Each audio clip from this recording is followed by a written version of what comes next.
Did you know that Anubis, the enigmatic deity of ancient Egypt, holds a profound and chilling tale that has captivated imaginations for millennia?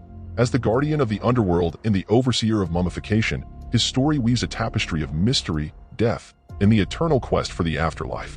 In the twilight realm of the Duat, where the souls of the departed embarked on their perilous journey, Anubis reigns supreme. His jackal-headed form, adorned with a black robe and a golden scepter, instilled both awe and trepidation in the hearts of mortals. As the god of mummification, he presided over the sacred rituals that transformed the bodies of the deceased into eternal vessels for their spirits. One fateful night, as the moon cast an eerie glow upon the land, a young scribe named Imhotep found himself drawn to the forbidden temple of Anubis. Driven by an insatiable curiosity, he ventured into the shadowy depths, his heart pounding with a mixture of excitement and dread. As he approached the inner sanctum, a pungent odor filled the air, a blend of incense and the faint scent of decay.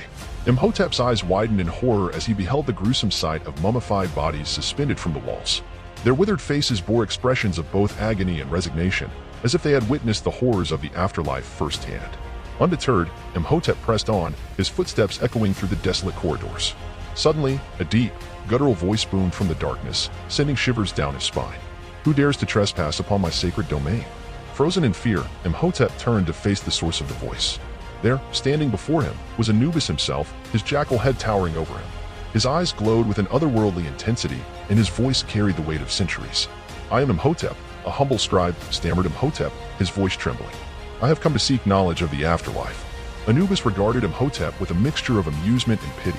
"You are a fool to seek such knowledge, mortal. The secrets of the Duat are not for the living." But Imhotep was undeterred.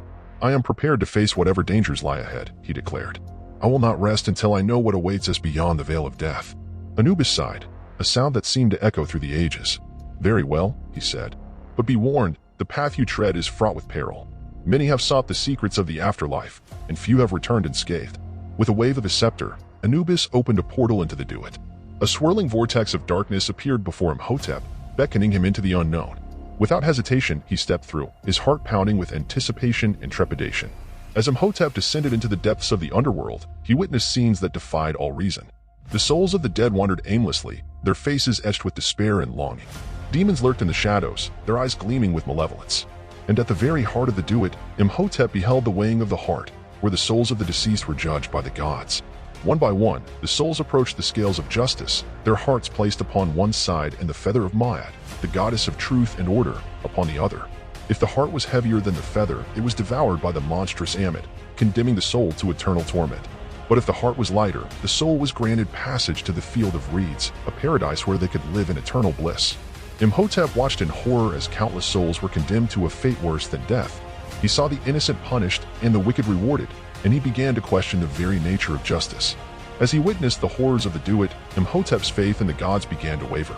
He realized that the afterlife was not a realm of eternal happiness, but a place of judgment and retribution. Overwhelmed by despair, Imhotep turned to Anubis, his voice filled with anguish. "Why, oh why, must the innocent suffer?" he cried. "Is there no justice in the afterlife?" Anubis regarded Imhotep with a somber expression. "Justice is not always what we expect it to be, mortal," he said. "The gods work in mysterious ways, and their decisions are not always easy to understand. But surely there must be some hope," pleaded Imhotep. "Some way to escape the horrors of the Duat?" Anubis smiled a cryptic smile. "There is always hope, mortal," he said. "But it comes at a price." "What price?" asked Imhotep, his heart pounding with anticipation. "The price of knowledge," replied Anubis. "The price of understanding the secrets of the afterlife." Imhotep hesitated, torn between his desire for knowledge and his fear of the unknown. But in the end, his curiosity prevailed. "I will pay any price," he said. Anubis nodded. "Very well," he said. "But be warned, the knowledge you seek is not for the faint of heart. It will change you forever." With a wave of his scepter, Anubis opened a portal back to the mortal realm. "Return to the world of the living," he said. "But remember, the secrets of the Duat are not to be shared lightly. The knowledge you have gained is a burden that you must carry for the rest of your days." Imhotep stepped through the portal and found himself back in the temple of Anubis. The horrors he had witnessed in the Duat were still fresh in his mind, and he knew that he would never be the same again. From that day forward, Imhotep dedicated his life to studying the mysteries of the afterlife. He became a renowned scribe, writing countless scrolls on the secrets of the Duat and the rituals of mummification. But despite his vast knowledge, Imhotep never forgot the price he had paid for it. The horrors he had witnessed in the underworld haunted his dreams, and he knew that he would never truly escape the shadow of Anubis. And so, the tale of Imhotep, the scribe who dared to venture into the Duat, became a legend whispered among the people of ancient Egypt. It was a tale of curiosity, courage, and the eternal quest for knowledge, a tale that would be told and retold for generations to come.